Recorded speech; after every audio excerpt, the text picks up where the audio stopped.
In the story Star witnessed in 1999, Christ told Star that the World Trade Center was going to fall, and he had a vision of two warplanes. Then, after the World Trade Center fell, he said the falling of the World Trade Center was the start of World War III. Hence, globalists are not nationalists. And the way the stage is set up right now is for the world to go against America because it aligned itself with Israel to join up with Russia. Hence, the stage is set for Babylon to be the rulers towards the end of the world. That's why it says Babylon will fall. So let's watch what's causing it. Well, if the plane didn't hit the Pentagon, where did it go? If the plane that hit the South Tower wasn't Flight 175, then where did it go? Where are those people? Well, we can't answer that question, and if we were attempting to do so, we would be engaging in conspiracy theory. However, consider the following scenario. Let's say that you have to put a loved one on a bus bound from New York to Boston. You put them on a Greyhound bus, and off it goes. A couple hours later, there's a news report that claims that the Greyhound bus bound from New York to Boston skidded out of control, crashed, and exploded. A couple weeks later, someone who happened to be sightseeing with a camcorder shows up with a videotape of the event. And upon examining that video footage, we see that this bus says Trailways on the side. Question: where did the Greyhound bus go? Well, if your loved one was on that Greyhound bus, you'd want to know, wouldn't you? The next question is, should we ridicule and demonize anyone who dares ask, where's the Greyhound bus? Should we likewise ridicule and demonize the person who took the video? And considering this is Ethiopian New Year and is the start of the world's birthday, 7,518 years ago, are we going to repeat the same nonsense this year as we did last year, or are we just going to accept the truth? The truth is, it was a setup. Pure demolition. Watch. Here's where people don't use just your own thinking. The buildings went straight down. Everyone knows that. Demolition. And what's the excuse that everyone says? Well, it's because it was so hot. Think about that. It was so hot that the beams just melted. So let me ask you this. Before they collapsed and the fire was so hot that it melted steel, what were the human beings doing 5-10 feet above them in the walls, waving scarves for their lives? How are they not burnt? So the heat rises. Common sense would tell you heat rises.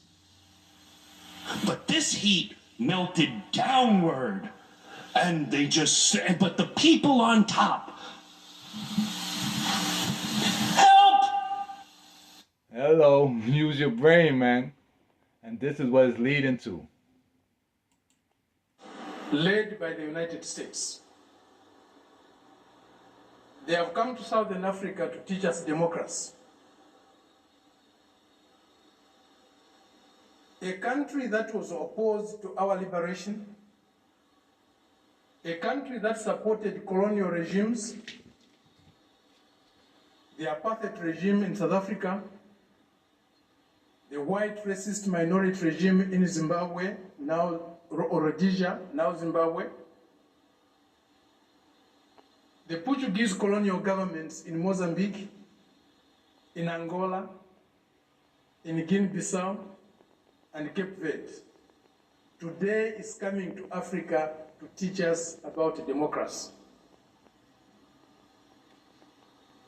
A country that has toppled so many governments in Africa, that has led so many coups in Africa and other parts of the world, a country that has killed so many of our leaders in Africa and other parts of the world. The killers of Patrice Lumumba, those who toppled Kwame Nkrumah, those who killed Nasser, those who killed Muammar Gaddafi, today are coming to teach us about democracy. In other words, South Africa joined up with Russia. And then most of Africa is going to join up with Russia too, not knowing that it's part of the same eagle. And globalists are not nationalists. The central banks of every country in the world are under the control of the Rothschilds, the Vatican, and the Chabad Jews. The leaders of these central banks are hand-picked and approved by the Rothschilds. The same is true of most bankers. For instance, the major leaders of Morgan Guarantee and Citibank and Goldman Sachs and so forth, these people are all approved by the Rothschilds, the Vatican, and the Chabad Jews. They are not elected. They are not selected on merit. They're selected on the basis of being loyal to the deep state. People need to understand that the deep state is above governments. The deep state essentially consists of the Rothschilds and the Vatican, including both the Black Pope and the White Pope, as well as the Chabad Jews. Hello, wake up. Know this. Ethiopia is first, also known as Zion. The ancient Ethiopian city of Axum boasts a remarkable collection of 7 towering obelisks, with origins tracing back to approximately 300 BC to 300 AD.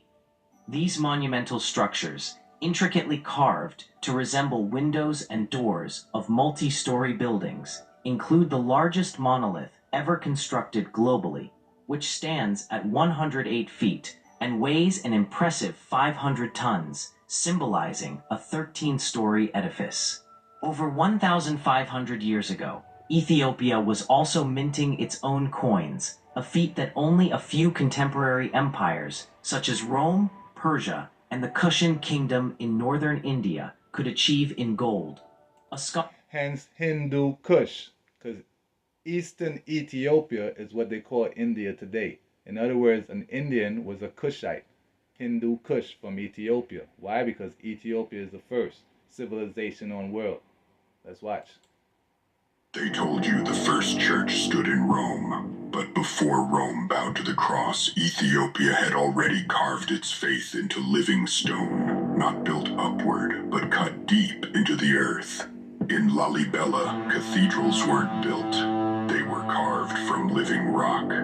Tunnels, chambers, and crosses cut downward, as if the earth itself was forced to give birth to God's house. 12 churches trace to the 4th century, when Ethiopia embraced Christianity before Rome. In other words, Christianity originated in Ethiopia, which goes by the name of Zion. So that's what Psalm 787 says. Cush, this one who was born there, and respecting Zion will be said, each and every one was born in her, and the Most High himself will firmly establish her. Jehovah himself will declare when recording the peoples, this is one who was born there. Selah. All my springs are in you. In other words, Haile Selassie I is the king of Zion, also known as Haile Selah. Jah himself. He became emperor on November 2nd, 1930, and was crowned Haile Selassie I, King of Kings, King of Zion, conquering lion of the seed of Judah, power of the Trinity. Abraham, Isaac, Jacob. Follow God, not man. Jah guide.